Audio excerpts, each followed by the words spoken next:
Yeah, welcome everyone to today's meeting. We'll start with the roll call of members. Okay, Bob Spanler. Here. Josh First, are you on yet, Josh? Gary Linker is excused. Brian Pomeroy. Joe Robinson. Here. Mary Gaske. Here. John Kirshner said he would not be here. John, you're not here, I take it. Chris Dietz. Present. Taryn Morgan. Here. And Commissioner Hartwick. Joined us yet. As a representative from the county, then Dan Robinson. Okay. We also have listed as some other people here. If you could, we'll read out the name as it showed up on our list, and if you could just give us briefly which agenda item you're going to be speaking to or general comments. Dave Jennings. Yeah, hello again. I'm here for the zoning amendment for the Lower Swatara Township. I represent Dermody. Okay, thank you. Greg Holtzman. Oh, sorry. Also here with Dermody 6B1. Okay, Jacob Damon. Did I say it right? I also here for Dermody. Okay. And Sean Delaney. I am also here for that application. Okay. So we have a quorum with 4 members.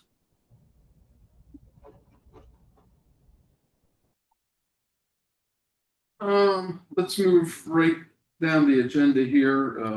Do we want to, after the minutes here, or treasurer's report, do we want to go to that zoning? We certainly can. If Okay. we'd like to. Let's do it that way. We'll do the minutes and the treasurer's report, and then before we go to the other reports, just to so the 4 gentlemen that are on there don't have to hang out. We'll skip right to the zoning amendment for Lower Swatara. So we have the minutes from the September 8th meeting.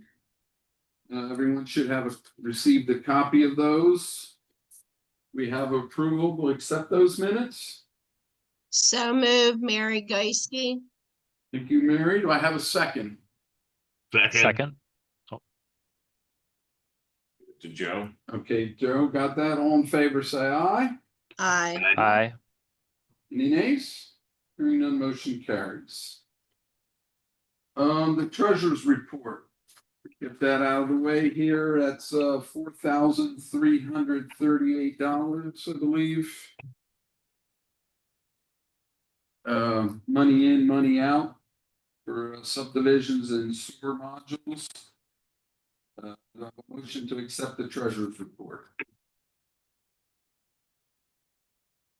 Motion. Motion by Chris, second. I'll second that. Thank you, Mary. All in favor, say aye. Aye. Aye. Aye. Nay? And then motion carries. Thank you. Let's skip right down to the zoning amendment, 6B. Lower Swatara. Am I going too fast here? You got it? No, go ahead. Okay, Lower Swatara, Dermody Properties. Barry, is that yours to? Well, I guess just as a setup, and then we can introduce if the applicants want to say anything on that. We received an application from Lower Swatara Township for rezoning of a certain piece of property. It's amendment from one parcel from educational, institutional and commercial highway to an industrial district. The area is adjacent to Penn State campus, Harrisburg campus. That's the main access point, although geographically it's also next to the airport highway. The connector. So at that point, I think that's the general location type of thing. If the applicant would like to say something or go ahead and do that, we can certainly go ahead and hear what you would like to present, and then we can move forward with the analysis from from the staff is. Yeah, thank you, guys. So my name's Sean Delaney with Stevens and Lee, accompanied by my colleague Jacob Doman. David Jennings, who you met first, is with Dermody, and Greg Holtzman from BL Companies is project lead from the engineering standpoint. It's a pretty simple application, a pretty simple request. The property is adjacent to the highway, or the airport connector highway, and is also adjacent to existing industrial development. The idea is that we are the contract purchaser for the main parcel, where we're proposing 2 warehouse buildings. And then there's property that we are not purchasing that will be retained by the university, that will be between our property and University Drive. And the idea there is, there's a buffer, it's already wooded, also can be used or will be used for sheet flow for stormwater management purposes. So it does create a nice buffer, and it does have a good existing feature. Right now, through looking at the design, working with BL, working with Greg, working with the client, the plan that was included, sketch plan that was included with the application, shows 2 entrances, sort of one to the east on University, and then the other one to the west on Rosedale. Partly just because of the layout and where the curve that Rosedale has, but also from input from our neighbors through discussions with them. At this point, the plan is to restrict the access drive to the west on Rosedale to automobiles only, and have any truck traffic directed to the east on University Drive. The application is consistent with the township's comprehensive plan. The properties themselves are suitable location for business and industrial needs. It is adjacent to existing industrially zoned property that is in industrial use. And so I think it's a good application, and I think it's a good project. The other thing, just for some background, you can't really tell, but through our discussions with township staff and with the supervisors, you can see the next 3 items on the agenda are other zoning amendments. And in talking to the township, they're sort of treating the 4 of these not as interrelated, but kind of interrelated, and they want to address all 4 of them at the same time. They'll all be addressed at the same Township Planning Commission meeting, and same with the governing body. So not officially together, but the township is lumping them together.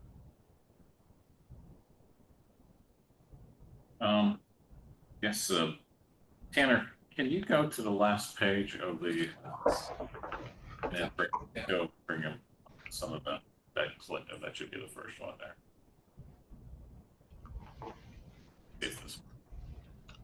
This is what they had mentioned. This is in your packet for the planning commission members. This was the link, the first link in the development item, and it had contained all the attachments that's provided to us from the thing.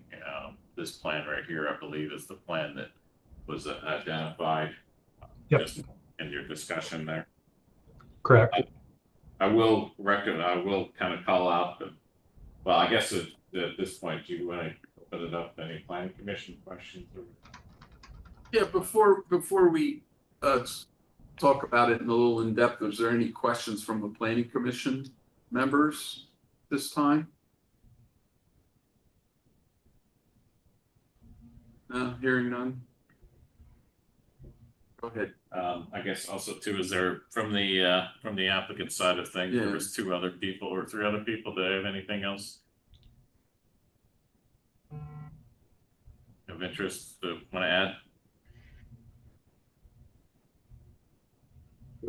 I'm certainly interested in the, I saw our written reply, so I'm interested in the exchange between the representatives as it relates to our concerns with traffic, et cetera. So I'm reserving any comments until I hear that exchange. All right. All right. Thank you, Joe. I guess at this point, kind of going over, we supplied you with the draft item for consideration for a response to this. As always, whenever we receive a plan, and this isn't in our comment, but just for your general planning commission notice, when we receive a site plan, we tend to view it with, you know, with caution in that, remember in Pennsylvania, a site plan is not something that is binding on a rezoning request. Therefore, it's just something that is usually used as illustrative purposes to show what could possibly be built, but it doesn't necessarily mean that that's going to happen. So just as a note for that part. What we try to do is we take a look at what could be according to the ordinance at the time, and if there's any kind of language that's brought forward, we try to kind of incorporate that into what our recommendation might be. So we did take a look some of this stuff, but we're kind of looking more from an overall holistic end of things. And our recommendation is that we provide comments on the proposed application, because one of the main things is such that an economic driver and community focus within that area is the Penn State Harrisburg campus. As a note in their comprehensive plan, they do note that that is a key component of what's going on and how they see themselves developing. And so any kind of comments or anything changes to that, that's what we'd like to make sure that they pay particular attention to, because again, it's zoned as for educational purposes. And is that going to affect them in some other ways? Now, the applicant has indicated Penn State University is on board, but again, we do note that in their plan, they highlighted also the comprehensive plan they have does not necessarily say that that's an area for consideration for rezoning. Again, that's always another component we always look at. Going back to some of the other things that we've always been working with in terms of talking about highways and transportation and warehousing, we looked at kind of the interaction with the neighboring road system and such. So the other parts of our comments were talking about the highway access to that facility, with being the fact that there's going to be a warehouse type of thing. So particularly the first comments were talking about University Drive, can it handle the additional traffic? Also the drive, University Drive, means as a access point to Alumni Drive, and then also as it's a campus environment that it's right up against. We talk about, as always, pedestrian access and pedestrian movement. Now, some of these things may be coming up in a land development process, but again, those are things that, as of right now, that's in the zoning part is something to consider. Also, commercial traffic. One of the other economic drivers in that area, of course, is the airport. The airport has been indicating to us, we've seen intensive growth, proposed growth for doing more air shipment traffic, particularly with the warehouses that are popping up in that area. So the question would be, how is the truck traffic going to handle getting in and out towards the airport and such, since there's real no means of connector to the airport connector, so they're going to have to wind through some of the local streets, things like that. So again, we brought that up into the area. There's also some roads that are in the plan, as appears from our documentation we have. They'll need to be vacated, and that's something that's going to be moving forward. And that's pretty much the summary of everything. I guess I talked about a lot of it, but all those things are contained in our letter. Andrew, I don't know if there's anything we want to bring up about the traffic end of things as well. No, I think you covered it pretty well. It's that we know that the airport has plans for expansion of their freight capacity. Just an overall kind of look at it at the high level freight capacity and issues that are there already and that are gonna continue to evolve and make sure that this is in line with those. That's all. So our recommendation itself is not a positive, not a negative, but it's some comments that we think that the township should surely take a look at. I'm sure they're going to be. We just wanted to highlight those items so that concerns that may be raised during the full discussion with the applicant. The like. May I also throw out something? Sure, Joe. Since the application was says that it was jointly submitted or approved with Penn State, that the notion of in our response said about Penn State potentially not having any land to upon which to build and expand their own plans. Would the gentleman care to comment on that?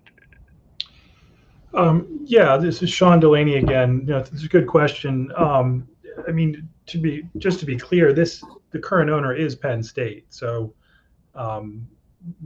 they agree with this proposal, and have consented to us putting in this application. And then as far as the proximity to the campus, I mean, the immediately adjacent property is actually in industrial use, so we've sort of got a little island of institutional and partially institutionally zoned land that, if you look at the big picture of the campus itself, it really kind of doesn't make sense for it to be part of the campus. It's kind of extra land, and so that's just my opinion on Penn State's involvement.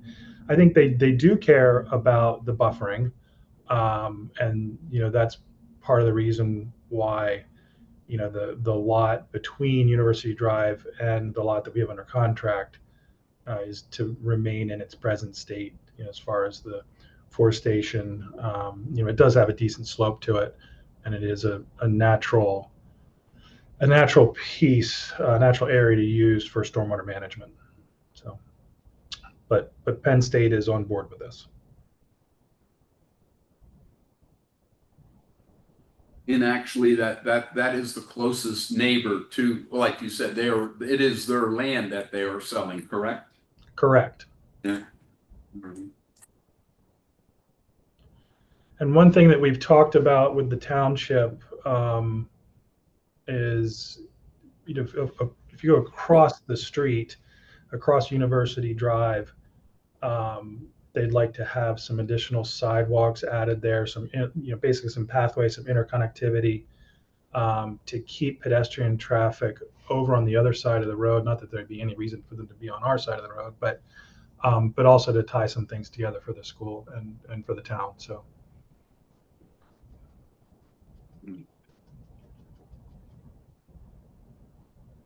Yes. Penn State. It's the interchange. They would come down here.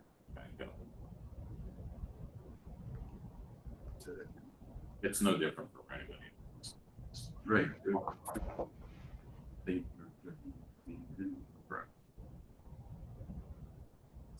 And I guess we haven't received any feedback from, like, are they considering making it one-way trucks only? Not one way, but trucks encouraged to stay, I guess, is that the west side?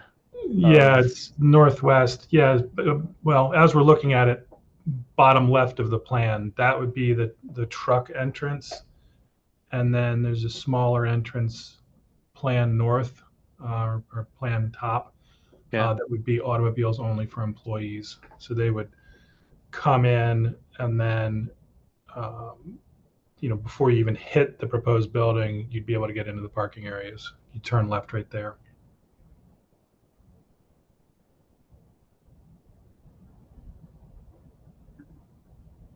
Well, there we have it in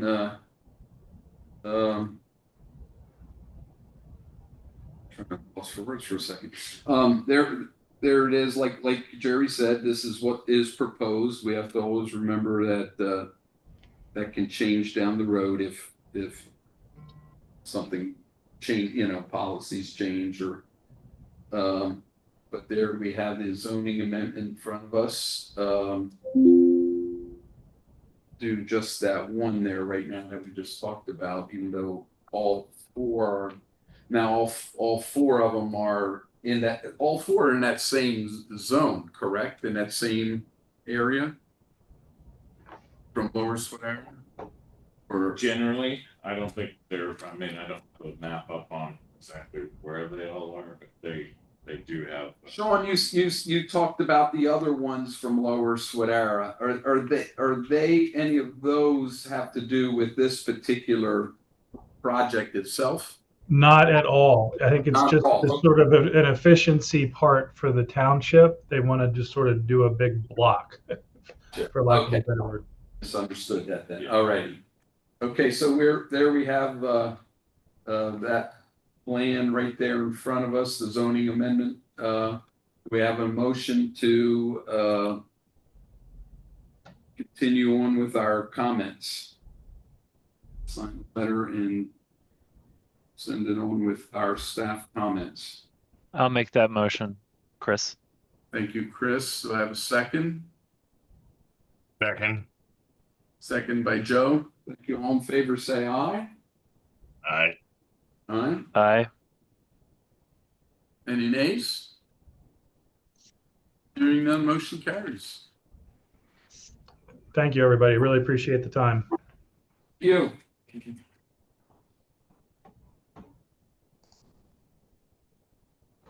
Okay, we'll go back.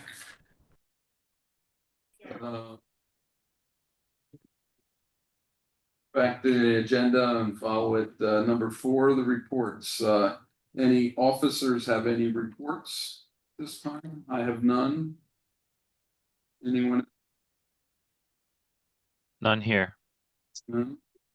All right, moving on. Communication staff reports. There's one communications. Let me find it here.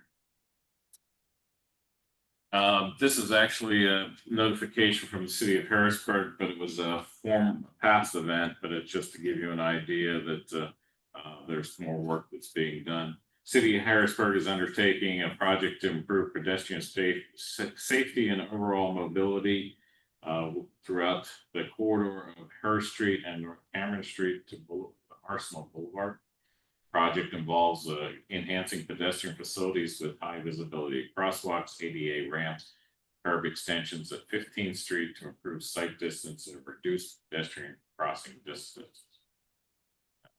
A missing segment of the sidewalk will be installed along First Street near Arsenal Boulevard. Transit facilities will be enhancing by providing ADA compliant stops with shelters. So there was a meeting on September 20th, but they're still taking comments if the planning commission would like to get more information or receive further documentation.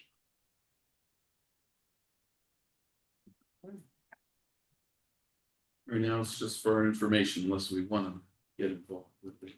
Should like to dive in. No, I'm not in favor of diving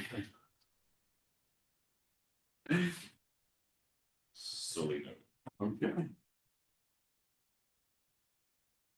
The program progress report. Sure, I'll take that. Okay. In September, from a transportation planning perspective, it was around the HATS meetings. This was an important one. We did adopt our update to our long range plan, which we call our 2050 regional transportation plan. So we'll start, that's available online.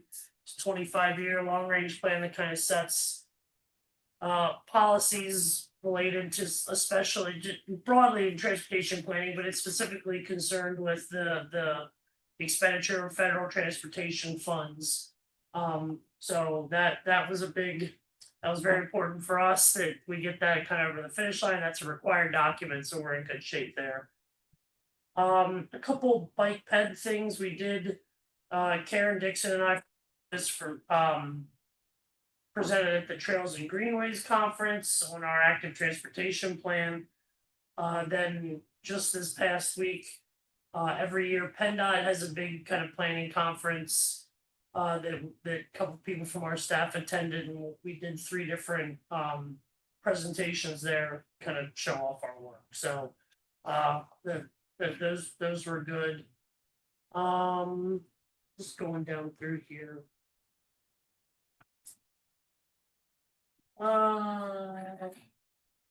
In terms of, again, transportation stuff, we are kind of at the beginning of what we call TIP developments. That's the Transportation Improvement Program. That's the 4-year PennDOT construction project program. So that will need to be adopted next June, and that will take effect next October 1st. So for the next 6 months or so, our transportation planning staff will be doing a lot for that. That'll be in public comment then next summer. We're also getting started on,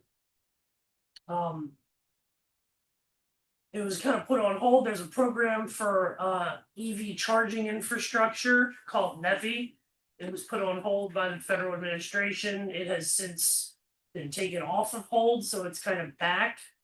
We are now kicking off our planning effort to determine both community. This is technically like the 3rd round of this NEVI program. The first 2 focused on big interstate corridors to try to get ideally charging infrastructure every 50 miles on those big interstate corridors. So our region is pretty taken care of from that perspective. So now they're doing what's called community-based charging, more smaller scale stuff, trying to get to communities that don't necessarily have interstate, which is a lot in our region. So we're starting a planning effort right now to identify both those priority communities and then what they call use cases. So like where within those communities would we put them? Is it grocery stores, large commercial areas, places that are kind of small, or downtowns where people don't own where they park their car? And figuring out what kind of investments we should be making with our EV infrastructure in the region. So we'll be doing some outreach for that kind of over the next few months to try to get as much input from the public and from our stakeholders as possible. Last thing I'll mention is we do have an active transportation summit. So I mentioned our active transportation plan.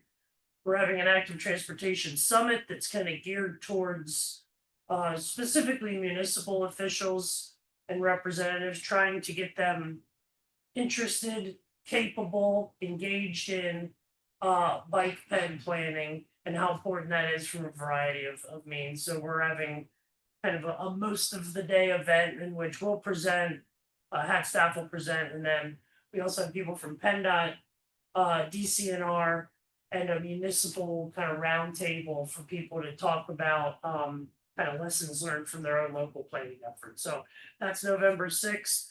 You can register online. There's still we've gotten good numbers. I think we're up above 30 already, so I'm pretty happy with that. But still plenty of room beyond that. So if you're interested, or of a municipality, we've been reaching out to municipalities a lot for this. But if you have somebody that you think we need to bug extra, let us know.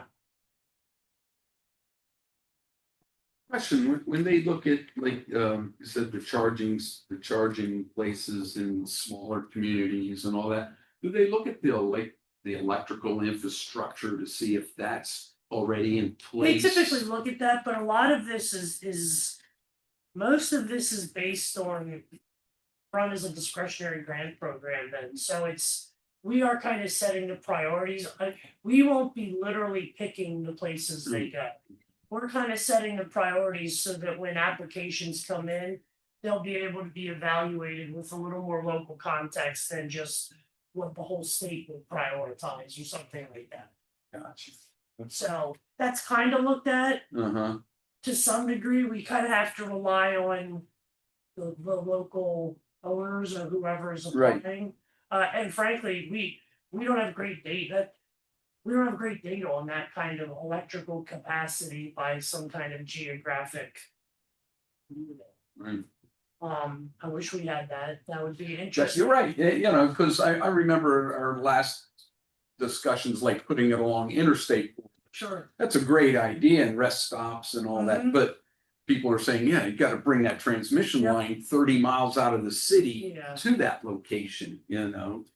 for that to happen, and that's well, I mean, millions of dollars Sure. just to do that. And I'm sure smaller municipalities, then Yeah, I mean, that's a big, most of draw. these will most likely be actually like the private, like, it won't even be the municipalities applying for this, it'll be private landowners typically.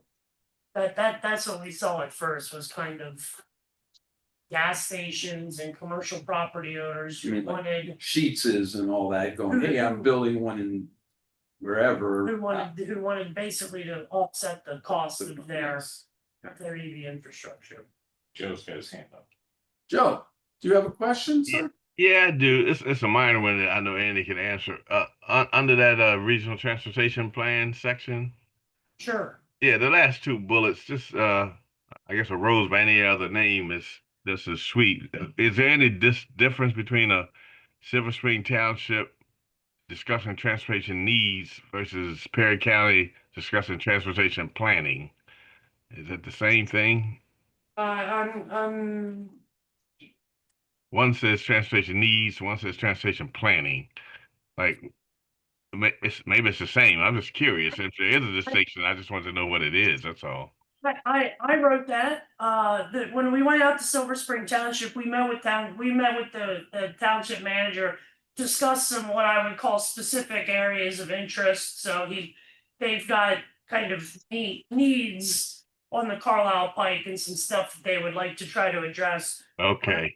I went to the Perry County Township Officials Convention, which is a big meeting they have of all their elected officials. Okay. That was a much more broad conversation, talking about kind of what the RTP is, what tip development is, that kind of stuff. So that was much more conceptual. Excellent. Thank you. I got it now. Appreciate that. If I could ask a question, this is Dan Robinson. ahead. On the pedestrian, or not pedestrian, the bike paths issue, there's a big article in today's Philadelphia Inquirer on e-bikes with pedals that look like bikes and can go up to 50 miles an hour. And just my non-professional cursory review of the Harrisburg area and how we've cut off lanes and we have bike paths and pretty paint down, and most of the people are going the wrong way, and some of them are on the sidewalks or Riverfront Park when they should be on the bike path that we took a lane off of Front Street to create. Is there any thought, just because it has pedals and it can go 50 miles an hour and you can be 12 years old and buy an e-bike that looks like a bike,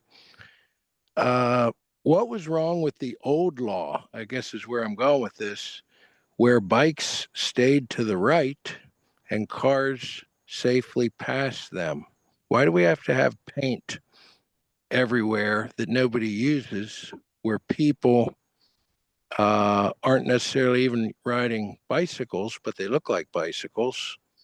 And then we have to paint them because it's a high maintenance issue in a climate where it snows, rains, has salt put down. Sometimes even these speed humps, I'm jumping around here, but the speed humps, a lot of our visitors don't know there's a speed hump because the paint has come off it on 2nd Street or in Lower Paxton or some of these other places. And I'm just waiting for a lawsuit when somebody bottoms out that's a lawyer and didn't know there was a speed hump there or a bike path or things of that. So that's my 2-cent public comment. There's a lot I could respond to, but I'll just say thanks for the comment. He can come to the summit. Because a lot of that would probably be talked about. I will say, I'm not aware of any new laws that have passed in terms of e-bikes. The pedal cycles are technically in terms of the state code. An e-bike can't go over 20 miles an hour or it becomes a motorcycle, and it has to have pedals. That's why motorized scooters are technically not legal, because they are not pedal cycles in PA. So I don't know exactly what article you read, but anything that goes over 20 would have to be registered as a motorcycle and be treated as a vehicle in Pennsylvania. It would not be exempted from the state laws the same way a pedal cycle would be. Yeah, I would just reference, if anybody's interested, Philadelphia Inquirer, front page. E-bikes are evolving, but the law isn't catching up. So that's just, and I guess my point, if it is a point, is we have scarce resources. We're painting lines on roads that people aren't necessarily following. If they were following the rules, I think then it might be a good thing. Well, and I'll leave it at this. We have dedicated bike ped infrastructure on the tip. It is 1% of our tip funding. We get about $100 million on the tip. We get $1 million in federal funds on the tip for bike ped infrastructure. That's for all bike ped infrastructure. I can't remember the last time anything went down with a painted bike lane. Most of our infrastructure is mostly like most of our bike ped, at least the federal side, goes to things like the capital area, green belt, stuff like that. Great. Anyone else before we move off of the program progress report? Moving along.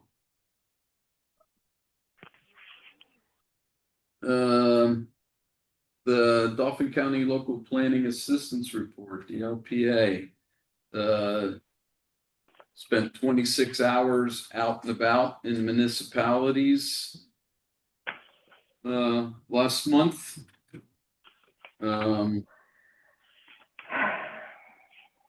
That's a good thing. That number's down a little bit. People were taking the month of August off for vacation. I think we're reporting. Okay, September. But that's a good thing. Like I said, I always make sure I look at that because that's our staff out there again doing night meetings and phone calls during the day. But keep up that good work and thank the staff for. I know night meetings sometimes aren't my favorite thing. Like they're way too often. Okay. Tanner, speaking of night meetings, he has to go to another one here coming up. So if Tanner had items to talk about doing the Millersburg thing, so Yes, go ahead. We have Tanner here in our boardroom today. Tanner, like Jerry just said, you got another meeting to go to. So go ahead and why don't we skip and just one last thing before that. Okay, that's all right. Last number is 853. Is that you, Mr. First? No, it's Mary Geisky. I keep getting bounced out of the Zoom, so I decided to dial in. Sorry about that. Okay. No problem, Mary. Sorry about that. Okay. Go ahead. Go ahead, Tanner. Yeah. Do you want the plan for that then? Yeah, hold on just a second. Yep. That's up in, it's up here. Yeah. Is it the purple?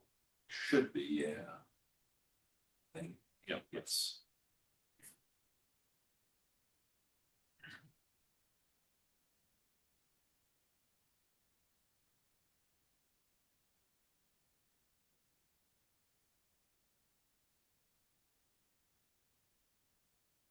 Okay, at the beginning of September, we received an application for a proposed two-lot subdivision in Millersburg Borough and Upper Paxton Township.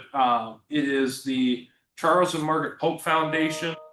They are proposing to subdivide off a just over 6 acre lot of land, which currently sits a medical center. So with that, going down through some of the comments that I have. So they requested a waiver of preliminary plan requirements.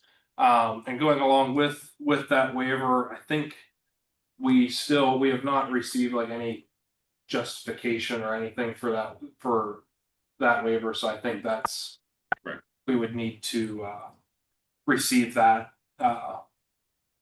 from the applicant. There are two 30-foot wide utility easements that are identified on existing lot number 1, which is, I mean, it's the essentially residual of the subdivision lot. Yes, yeah. If you want to point cursor, these two easements right here. So the two easements that the cursor is pointing to currently, those two easements are currently, one is for sewer and water, and one is for electric and telephone. Those two easements run across existing lot 1, but then there's no easement shown or identified through the parcel, the one parcel that's kind of in between the subdivision lot and the remainder, and then it's also not shown once we get onto the proposed lot as well. So really the comment is, are there established easements through those lots? And if not, we believe utility easements should be established and displayed for those lots.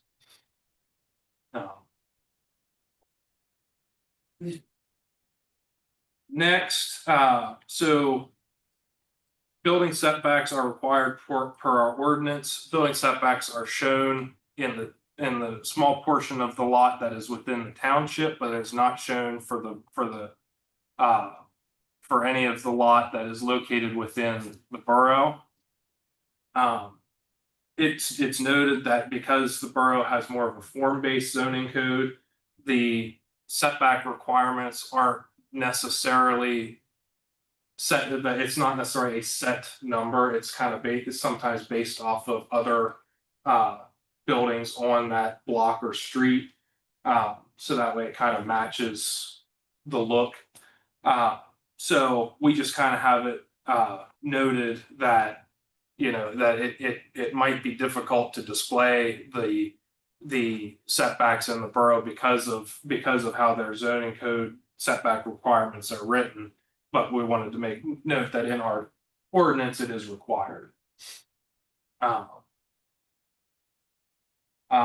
It's noted that sidewalks are required in all subdivisions, both in with the county subdivision ordinance and also the township and the township's ordinance. It's also required in residential and commercial areas.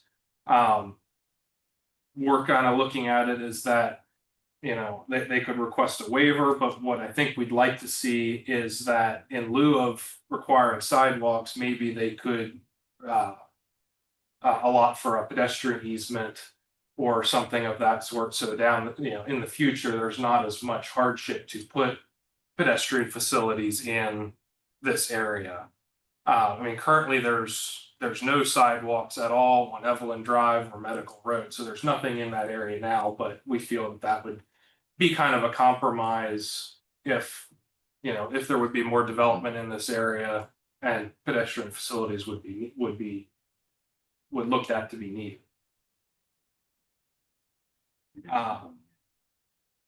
The bigger comment that we originally had was regarding Evelyn Drive. So on the plan, it is labeled as having a 20-foot or 50-foot right of way, 20-foot cartway width or pavement width.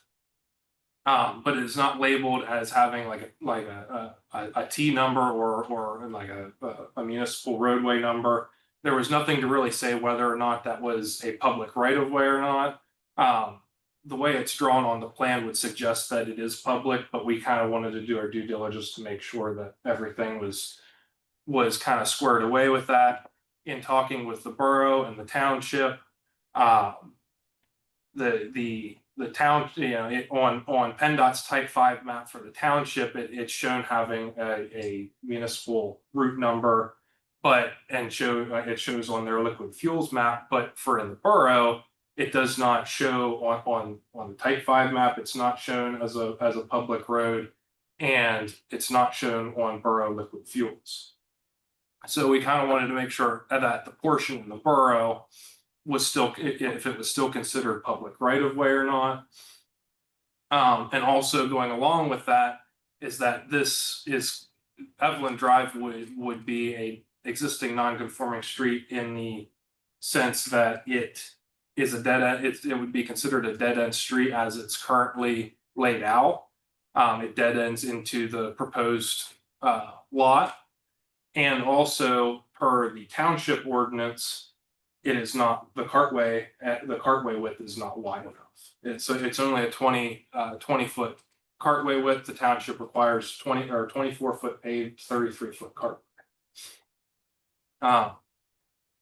So just today, since I had done my review of it, in talks with the Polk Foundation, they actually supplied us 2 deeds of dedication for Evelyn Drive, one for the borough, one for the township. And then they also supplied a maintenance agreement that was done in 1991, when the 2 other lots, I think they're labeled as K and L. It kind of looks like one lot, but it's 2. There's actually 2 separate lots. The next building south of the medical center. Whenever those were subdivided off, there was a maintenance. That's when the Evelyn Drive was dedicated, and then this maintenance agreement was established between the borough, the township, and at that point in time, it was the Howard G. Frederick Estate Trust on a maintenance agreement for Evelyn Drive. So really that kind of answered a lot of our questions, whether it was public or private, who maintains it. The way this maintenance agreement is written is that it would, it's owned by the Polk Foundation now, but it's written to reference successors to the owner at the time. But I think, I think in talking, I think we're still going to reach out to the Polk Foundation and the borough and the township, make sure this agreement is still something that everybody is in agreement with. If not, I guess a new one should, I would feel good if a new one would be, new one would be created, but then either this one or a new one should be noted on the plan that there is a maintenance agreement. And I also, and also that a note should probably be put on the plan acknowledging that if we're not going to require improvements to Evelyn Drive, that it is noted on the plan as a existing non-conforming street per our subdivision ordinance. We did receive comments from Millersburg Borough Council and Planning Commission on the 29th of September. Those comments, there really wasn't, there wasn't anything related to subdivision. There was one comment from one of the councilmen, and they just stated that they hope the Polk Foundation will consider the economic impact of potential sale of the property to another nonprofit, specifically as it relates to the ability of the borough to collect property taxes and impact this the impact this location has on the EMS system in northern Dauphin County. And that was the only comment. There were no comments from the Planning Commission. And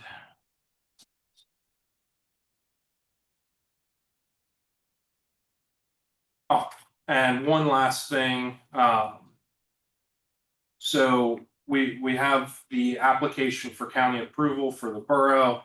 We also conducted a review since the township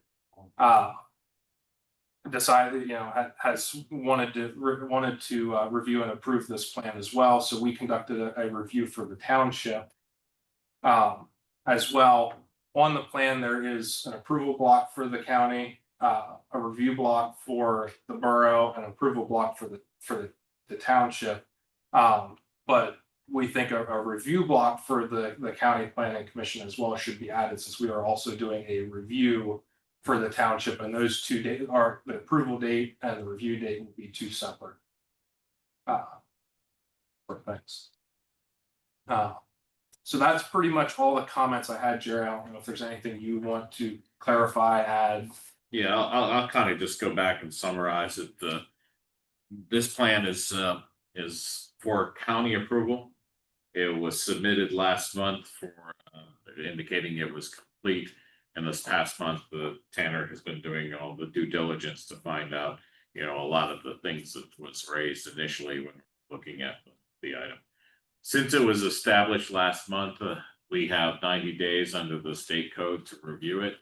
And that would carry us on to December 7th. So we actually have 2 more meetings in order to discuss this and or take action on before a 90-day deadline hits. And, we could talk about that what the implications of that for deemed approval. But as Tanner noted, Upper Paxton is reviewing it. They have a meeting coming up in a couple of weeks. They're going to probably officially give us their reviews on that date or close to it. Millersburg has received their chance to review it, and because whenever we have an approval, we like to get to hear what they like to say. We've got that, and I don't know if Chris wants to talk a little bit more about that, some of his perspective on it. But as Tanner indicated, talked about, the main concern we had was Evelyn Drive, in that this subdivision is basically coming up, creating a lot off a unknown street. And because of that, if this was a normal world, that would not be allowed. You can't really do that unless you know what it is. It's got to be built to certain standards and everything. And also our heightened concern, since this is a medical facility, we want to make sure that everything is in place, not just for their own property, but also for the residents' safety and everything like that. So as Tanner's been digging and finding a lot of these agreements, that kind of clarifies a lot of that stuff. Upper Paxton plows, they plow all the way back. It's always who plows it, but they only, I guess, fill the potholes up till the township border.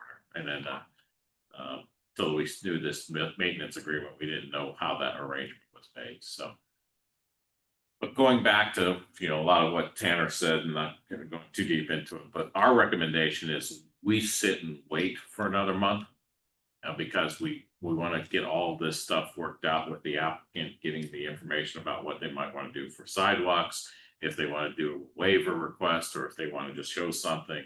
Also get everybody's on board, understanding what their responsibility is for this road, and get it on the plan. So someday, whenever they sell off this piece of property, they don't go looking around trying to find it. We've got it now. That's kind of one of our fiduciary responsibilities for this. So we think we could wait a month and still get the result we need, and not necessarily too far back, push them back in terms of their approval and moving them forward. Jerry, would you forward the maintenance agreement for the borough to the borough manager?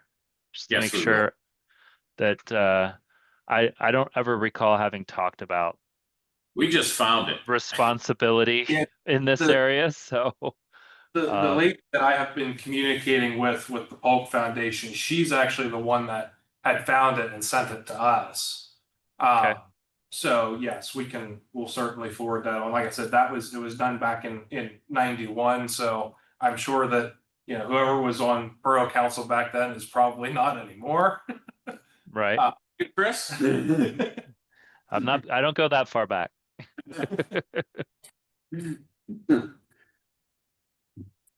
So our recommendation is for as a tabling, not taking action on it, but we did want you to know what's all going on, so that whenever next month's meeting comes up, we can certainly just move it on. That's our intention for next month, to have it all buttoned up and pedal ready to go for you to take action at that time. And if there's any questions on it too, would be Is there any questions before I ask for a motion for tabling it? You said you're going back and you're asking about the utility easements through that more rectangular piece, right? Correct. Yes. Okay. Think I'm good. Thank you. So, do we have a motion to table this till our next meeting? Till we get some more definite answers either from the borough, the township, from the county? And, basically, the main part is the Evelyn Drive. What's gonna happen there? Do I have a motion to table it? Motion. Thank you, Joe. Do I have a second? I'll second that. All in favor, say aye. Okay. Mm. Aye. Any nays? I'm gonna abstain. Okay, we'll note that. And I'm Yes. an aye, if that didn't come through. We got you, Mary. Thank you. Motion carries. Thank you. There's one more item that Tanner would Yeah. want to give a quick update on. Yes, Go ahead. and find my paper.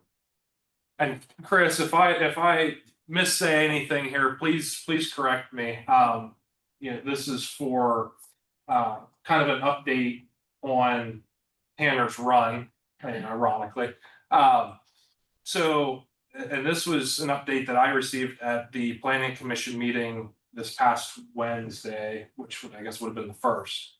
From what I understand, the DEP permit has been approved. There has been approval obtained from the Army Corps of Engineers, and this is relating to the work that's being done on what's considered the Klinger property at the south end of the run, where there's been the major issues with This is at that apartment. the apartment right? building. The Yes. apartment. Yep. From my understanding, at this point, they're kind of waiting on the contractor. They were determining any extra materials needed and the cost for that materials. I believe a request was sent to Upper Paxton Township to see if they would assist with the extra material costs, which I think at that point was estimated around 10 grand.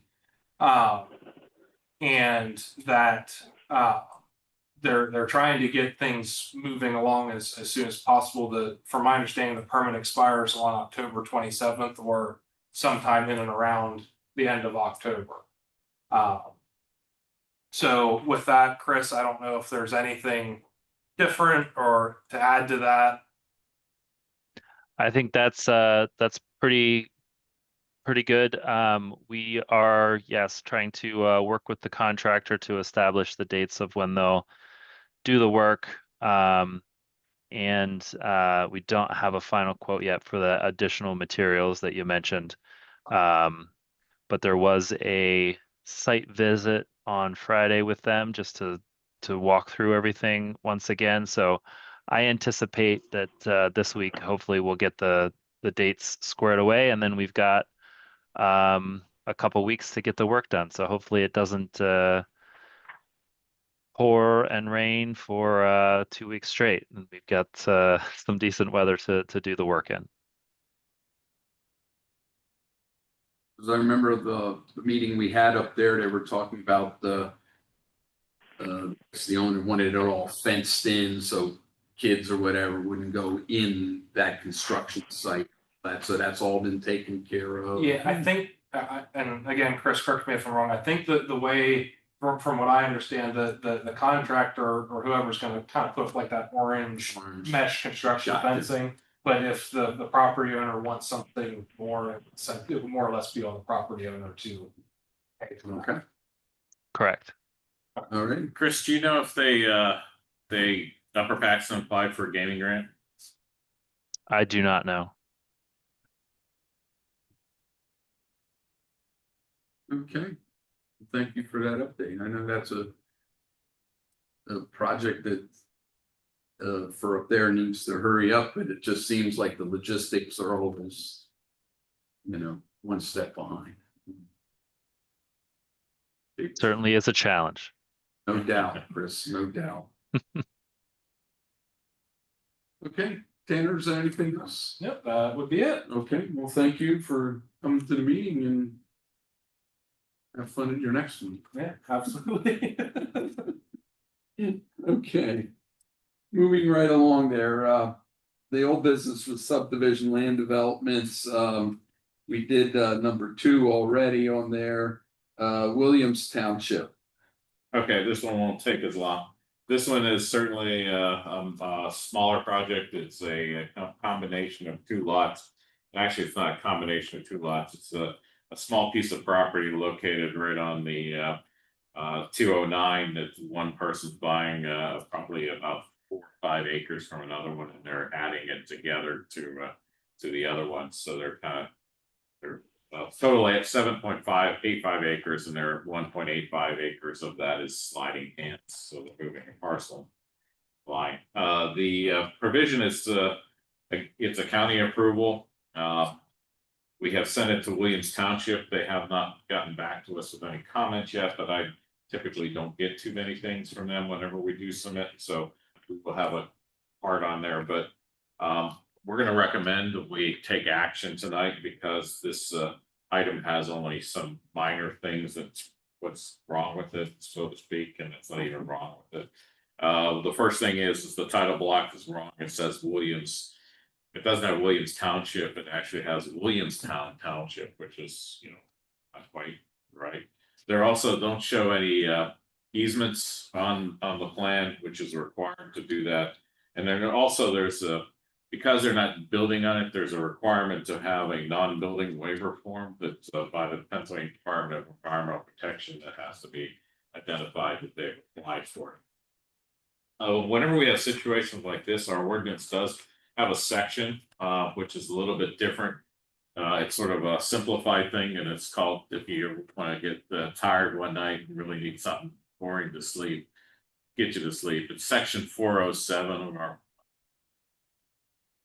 provisions for Saldo codes, and it's for a lot add-on. So this is the procedures are certainly much easier. So therefore, it was guided against that. So if you ask why there's no sidewalks, there's no, a lot of these other things we typically see, it's because it's not creating a lot like what we did see in Millersburg, but it's just doing some of these minor adjustments of lines of existing lots that are already in place. So with that, it's our recommendation is for the Planning Commission to approve it, subject to those conditions that I just mentioned, and then sending it off to the township to meet those, or to the applicant to meet those conditions, and then if that's done, then it'll be finally approved when it comes in to be signed. Okay. We have a motion for the Williams Township. So moved, Mary Geisky. Second. And a second by Joe. Joe. Thank you, Joe. All in favor, say aye. Aye. Aye. Nays? Motion carries. Thank you. We'll move right down to number 6, new business, subdivision land development matters. There are 11 plans in front of us.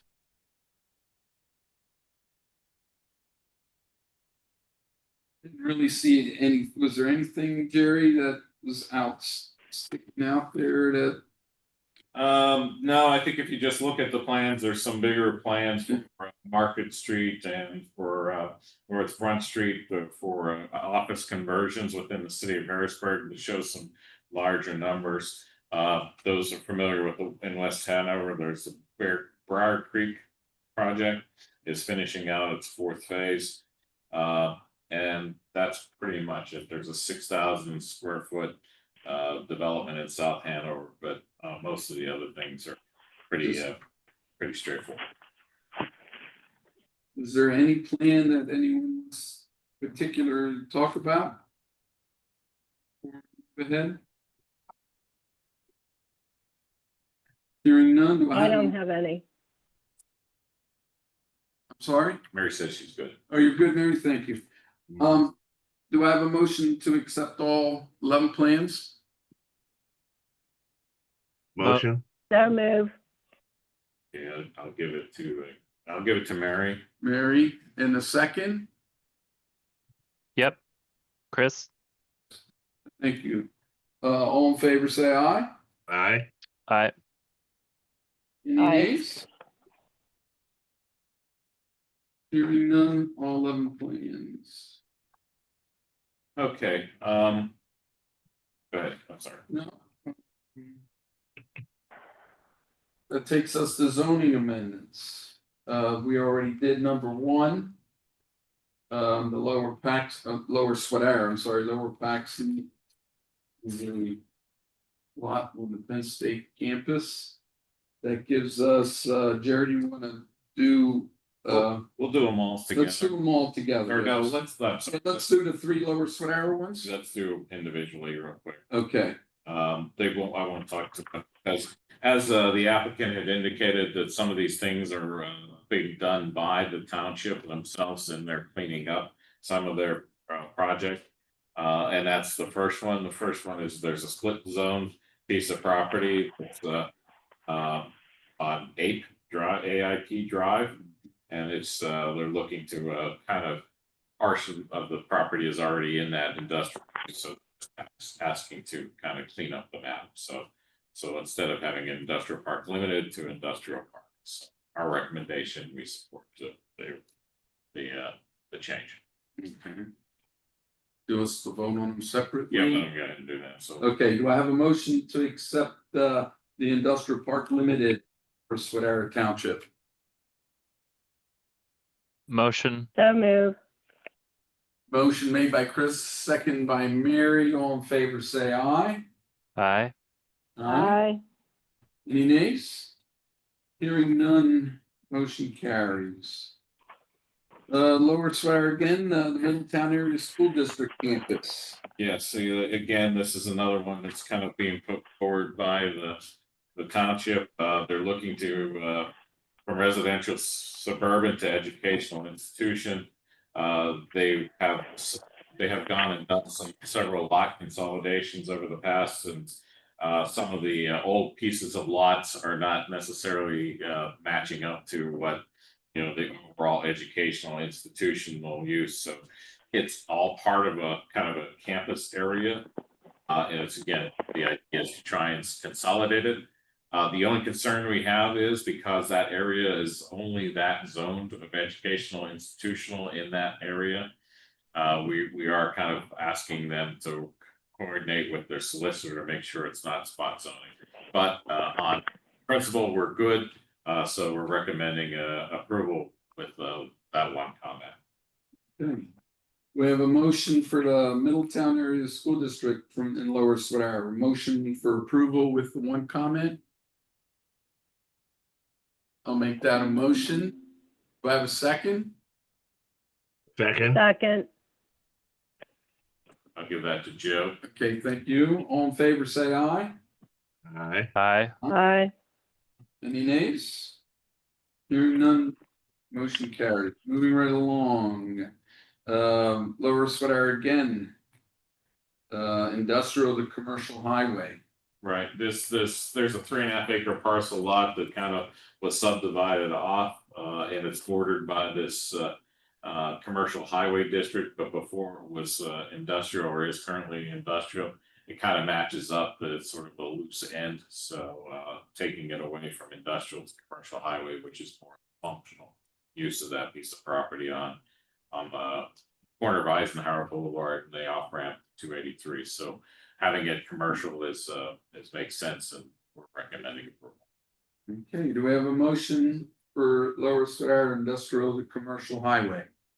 Motion. Motion by me, by Chris. Do I have a second? I'll second So that. move. Okay. All in favor, say aye. Aye. Aye. Aye. Any nays? Hearing none, motion carries.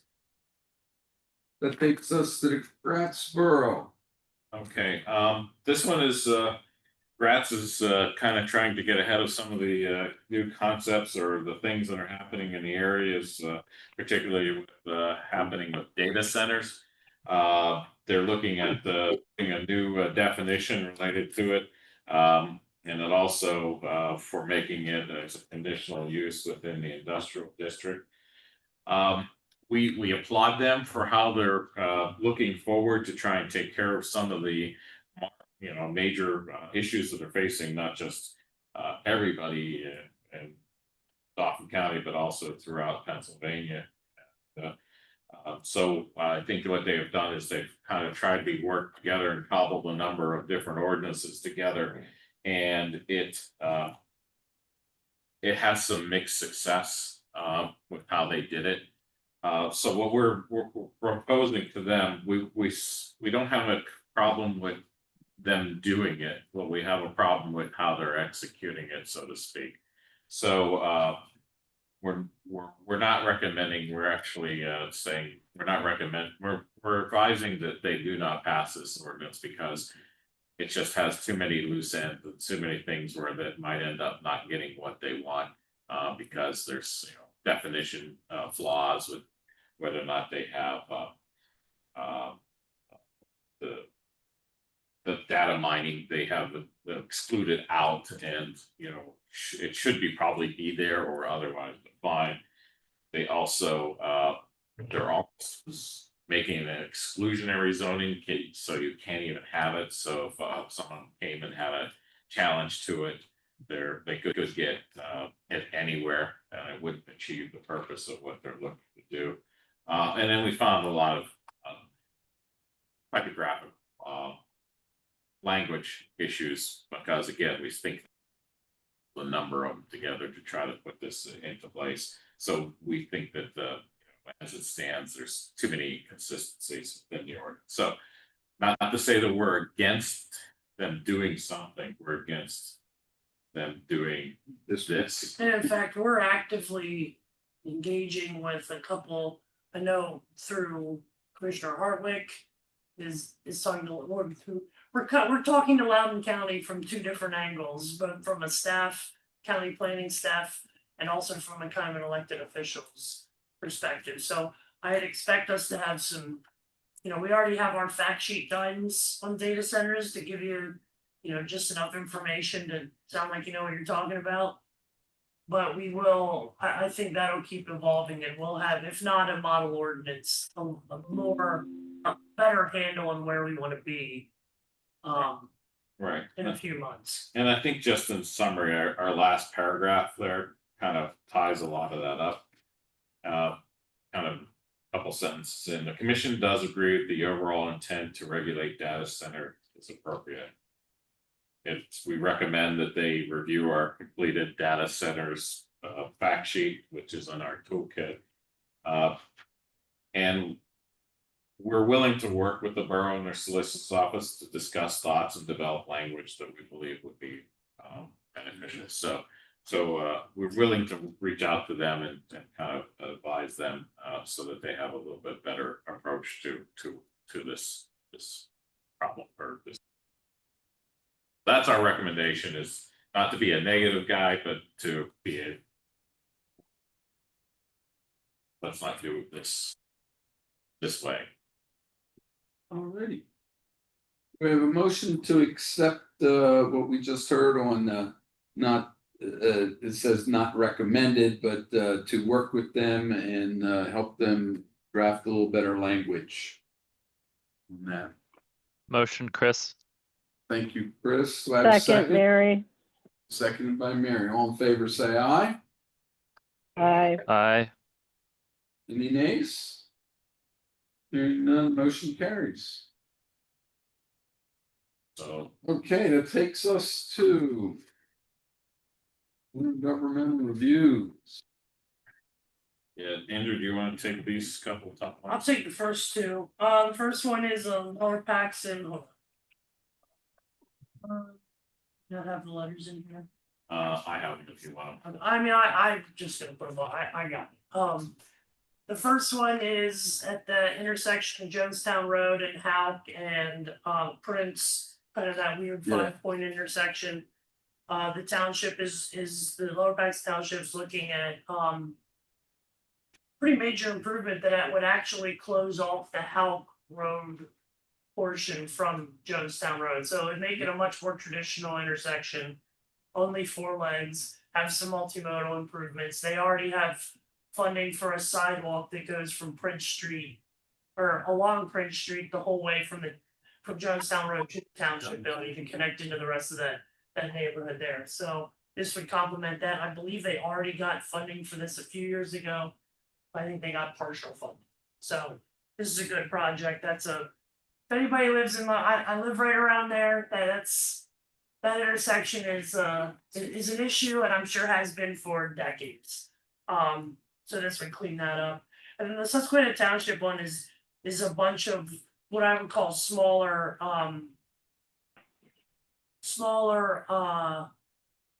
sidewalk connections and pedestrian connections that came out of they did a township active transportation plan. So this is coming out of that. And we fully support both of those. Okay. We might as well do the third one.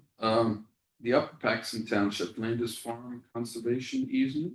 Yeah, this really is not necessarily an action of pluses minus, or it's just more saying that we recognize we got the notification on. There's a parcel of 141 acres farm located at 265 Landisburg Drive, Millersburg, within Upper Paxton Township. The owner has made a formal to the conservation district to subdivide 2 acres off the lot for having a separate lot for a dwelling unit. So the question comes to the planning commission is whether or not we want to make any comments to that, since it's in an ag security district. So we are given that right under the regulations of the planning law and also under their conservation districts regulations. So we only have a couple things we said would make sure that the parcel has vehicular access. Of course, we noted that that's a big thing for us with the Millersburg one we just looked at. It has a dirt road now. Make sure that it's not a landlocked piece of parcel, and again, making sure that there's frontage to the parcel when it's divided up. Otherwise, from an agricultural standpoint, we have no other comments other than make sure that if whatever is next meets all farming regulations of right to farm and the Acre Act. So those are our 3 things that we have. Okay. We have a motion to accept the staff recommendations on all 3 of those. Lower Paxton. Made by Mary. Do I have a second? Second. Second by Joe Robinson. Thank you, Joe. All in favor, say aye. Aye. Aye. Any nays? Hearing none. Jerry, is that parcel number somewhere in the packet? No, I'll give it to you though. You ready? Yep. It's 65-019 All right. -008. All right. Thank you. The address itself is 265 Landisburg Drive. Cool. Thank you. Additional items. Looks like our future meetings will be at the new conference room. Yes, hopefully. Hopefully. We're the construction's mostly almost all done. Now we're coordinating on the IT. So as long as that goes, but that's also coordinating between our vendor, Dauphin County IT, and our construction people. So I hope it doesn't take a month for that to happen, but You're not holding your breath. If it does, it does. We'll be back in touch. We'll make it clear when we reach out later whether we're gonna be here or, I mean, frankly, I think you're the only one it might matter to. Yeah. Well, they may want to come and see our office. To come see the new office, right? I mean, you know. So, but yeah, but we're at I'm very excited for being able to have HATS meetings and just being able to have meetings in our office with more than, Oh, so your HATS meetings will be there too? yeah, and we'll have, I mean, It's bigger it's- than this room, right? well, it's not as wide as this Oh. room, but it's probably as long. Long. If anybody remembers, who was able to come to Steve's deck, party. the retirement. Yeah, it's it's 2/3 of that room basically is what became the conference room. Oh, okay, so it's not the, It's not the whole thing, not the whole. Oh. most of it. It's plenty big. It's big. And we're gonna see Spall in there. But that's good. Okay. So will Anna confirm? Let us know then where we're meeting. Yeah, Absolutely. we'll make sure it's clear in the meeting packet. Okay, all right. And that room is. Well, Is that- definitely virtual. So Okay. Yep. Is that the one at Strawberry Square? Yeah, it's at Strawberry Square. Gotcha. you're- Okay. Yeah, if you're coming in off Market Street. Yep, I remember now because I came to the farewell party. Yeah. All right, great. Okay, we got Tanner's Run update, which we have already done. And looks like we need a little update on our comp plan. Yeah, I will, I'll make this very, very quick, and what I'll do is, I'll send this out to everyone so they see it. But we have, put in 2 grant applications in order to do the comprehensive plan. As you know, the plan was last done in 17, and under the MPC, we have to, approve it every 10 years or redo it. And so we're starting the process because it can be done in 2 days. So the estimated time frame is running from January to mid-July of 27, and January 26th to July 27 to shoot for a summer approval of the plan. However, the first 6 months will be outreach, getting everyone's opinions and such. So we're putting together the plan on getting the people's information. So if you do know of anything in the springtime, any community outreach events or any community functions and such that we might be able to do some sort of data gathering about what's important to the community, to the county, that'd be great. Also going to reach out to all the municipalities to get some feedback from them, or put a survey together to have the municipalities put it in their newsletters or whatever else they might be able to do, so we can get a fair amount of feedback on that. The 2 grant applications were one was to the gaming grant for $150,000, and the other one was to DCD, their planning assistance program. So we're looking forward to hopefully get some money out of that. Otherwise, the commissioners are aware that we have to do this. So some funding will be coming our way in some form or fashion, we believe. We're going to be doing it in-house. We're not looking at consultants. We did it in-house the last time, and we think we have the capabilities and experience to do it in-house again. So anything else, Andrew? nope, I got one other thing, but it's not complicated. Okay. So that's Just fine. real quick, what type of events do you normally go to with this? Well, if someone has well, we've gone to things like the Gratz Fair, or if there's been, what was some of the some Fort Hunter days, there's been events. A lot of the community events, we had typically done that for transportation stuff, but that was typically happening in the summer and fall. Right. So some of the timeline won't exactly line up. So, I think we'd look at like some of the COG meetings and getting out in front of stakeholders as much as the public. Right. If there's any, we'll probably have some sort of thing in down in Strawberry Square. We might have an open house up at the conservation district. Something, if there's no fairs or there's no type of things, then we have to create Like something. if the Realtors Association would have a big meeting, that's something you would Exactly right. go to. So we're going to start sniffing those things out, because if you know of any that's a spring event, please let us know. Even if it's just a meeting with a bunch of stakeholder type people that we could get to, try not to do it all through social media, but social media is how this stuff happens. So getting other people's networks and kind of spreading our tentacles out into everything, throughout as much as possible is typically how this works the best. So Okay. Yeah, I was just wondering. That's why I was asking. Yeah. Just keep your eyes open and let us know, because we're gonna start trying to put together our plans to do that, so. And this would be anywhere with Dauphin and Perry, right?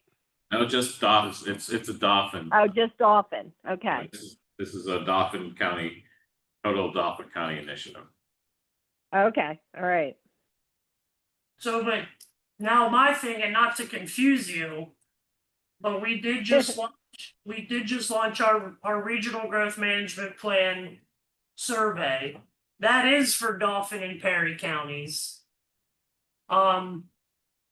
We developed what we call a visual preference survey. This is on our webpage under regional. You can get to it right here, that regional growth management tab. That brings you right to this page, and then click on any of these links or hit the QR code.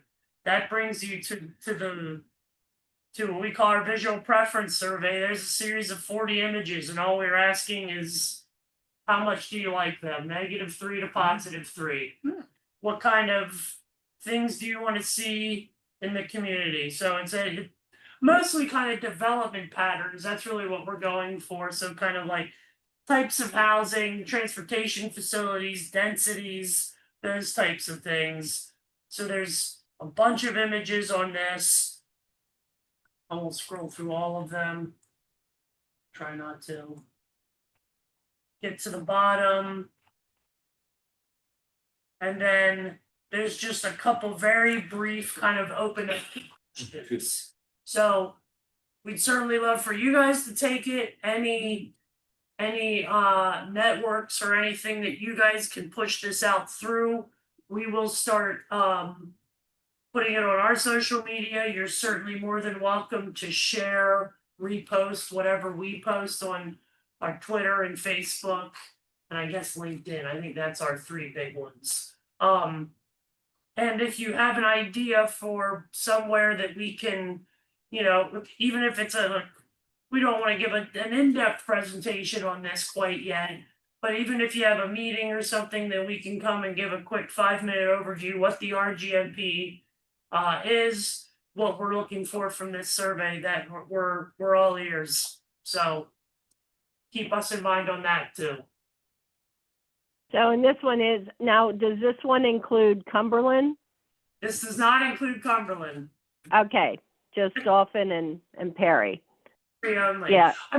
Because I took that already. If there's people, Mary, you're on the regional commission, so you've seen this. If there's people in Cumberland, we certainly wouldn't not want to hear from them, but we aren't going to be reaching out to Cumberland County municipalities or anything like that to get there. So that's all I had.